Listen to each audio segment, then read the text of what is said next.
All right, so I'm back here. So we learned something new here in that there is no drawn dashed line because this is a Fisher projection, right? When you have this kind of cross here, this is a Fisher projection. You have to remember for Fisher projections, they look like this.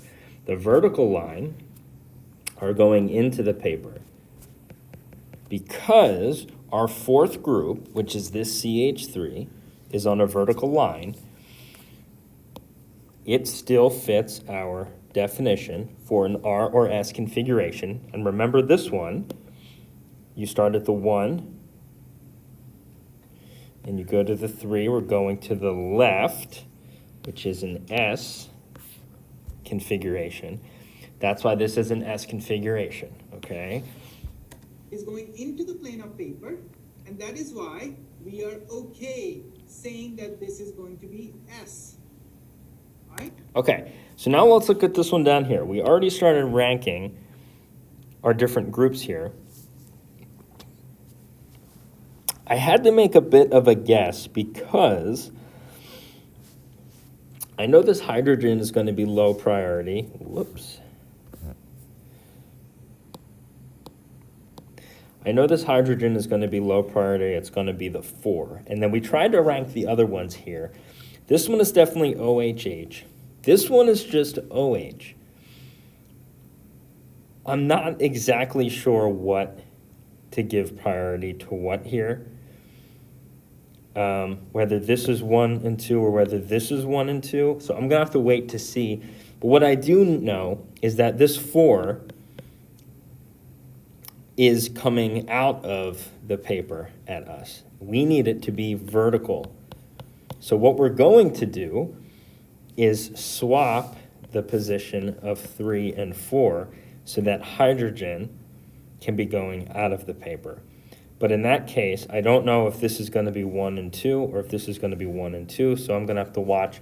My guess would be that this has to have priority because it has one more oxygen. This oxygen, if we're not counting the connection to this carbon, is only attached to one other atom. So I would think that it would have to have less priority. Let's see.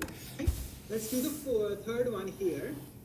I'm going to just do it right away. 1. Nope, we're wrong. 2, 3, 4. So we're wrong. So this is 1 priority. Can we guess why? Well, my guess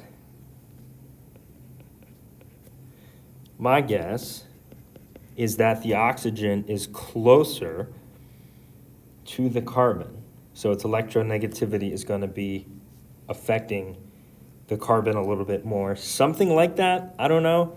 Because this has kind of this carbon buffer here, I guess that's going to get number 2. Okay, so now we can complete this problem. So what we're going to end up doing is swapping. We're going to put our H here, and this is going to be this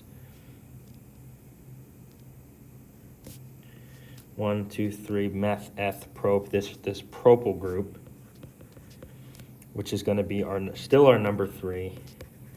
This is going to be our number 4. Our number 1 was over here, and our number 2 was down here. We're going 1 to 3, so we're going in this direction towards our 4.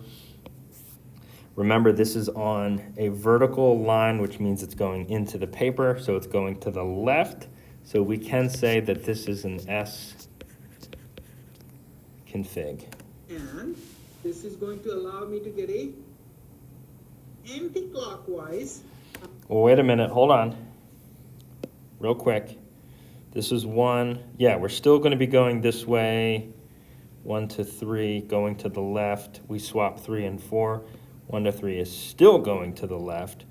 But I think it's something to do with S and R somehow get reversed. So let's figure this out. Arrow, 1, 2, 3. But hydrogen is on a horizontal line. Horizontal line is coming towards you. And that is why you're going to say, this is going to be anti-clockwise, so this is S. Anti-clockwise is S.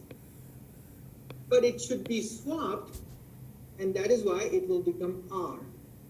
I hope you are with me on this.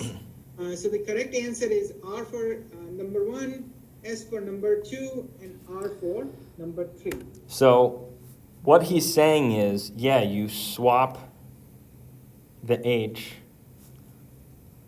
And I guess another way you could say is, if your H is coming out of the paper, if it's on a horizontal line, you just reverse the configuration. It's not an S,